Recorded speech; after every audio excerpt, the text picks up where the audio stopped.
বিরূপ আবহাওয়ায় বিপর্যস্ত দক্ষিণ এশিয়ার কয়েকটি দেশ। শ্রীলঙ্কায় ঘূর্ণিঝড় দিতওয়ার প্রভাবে ভারী বৃষ্টিতে সৃষ্ট বন্যা ও ভূমিধসে অন্তত ৫৬ জন নিহত হয়েছে, এখনও নিখোঁজ ২১ জন।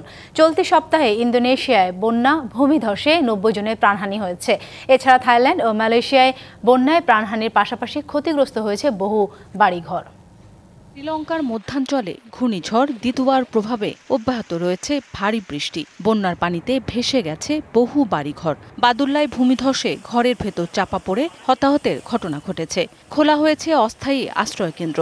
ঝড়ে ক্ষতিগ্রস্ত হয়েছে ১২,৩১৩ পরিবার। কেলানি নদী উপত্যকার নিচু এলাকাগুলোতে বন্যা পরিস্থিতির আরও অবনতির আশঙ্কা করা হচ্ছে। বন্যায় নাকাল ইন্দোনেশিয়ার বিভিন্ন অঞ্চল, সবচেয়ে বেশি ক্ষতিগ্রস্ত সুমাত্রা দ্বীপ।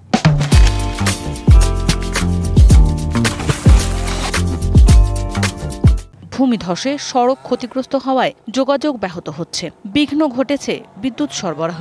জলমগ্ন এলাকা থেকে আটকে পড়াদের হেলিকপ্টারে উদ্ধার করা হচ্ছে। বন্যা ও ভূমিধসে বহু হতাহতের ঘটনা ঘটেছে। দক্ষিণ এশিয়ার আরেক দেশ থাইল্যান্ডেও বন্যা পরিস্থিতির অবনতি হয়েছে। সবচেয়ে বেশি ক্ষতিগ্রস্ত হয়েছে দক্ষিণাঞ্চলীয় প্রদেশ সংখ্লায়। প্রাণ গেছে বহু মানুষের। বৃষ্টি কিছুটা কমলেও এখনও বিদ্যুৎ বিচ্ছিন্ন বেশ কিছু এলাকা। মৌসুমি ঝড় সেনিয়ার প্রভাবে ভারী বৃষ্টি অব্যাহত রয়েছে মালয়েশিয়ায়। বন্যায় প্রাণ গেছে কয়েকজনের। ঝুঁকিপূর্ণ এলাকা থেকে সরিয়ে নেওয়া হয়েছে অন্তত ৩০,০০০ বাসিন্দাকে। উপকূলীয় এলাকায় ছোট নৌযানকে সাবধানে চলতে বলা হয়েছে।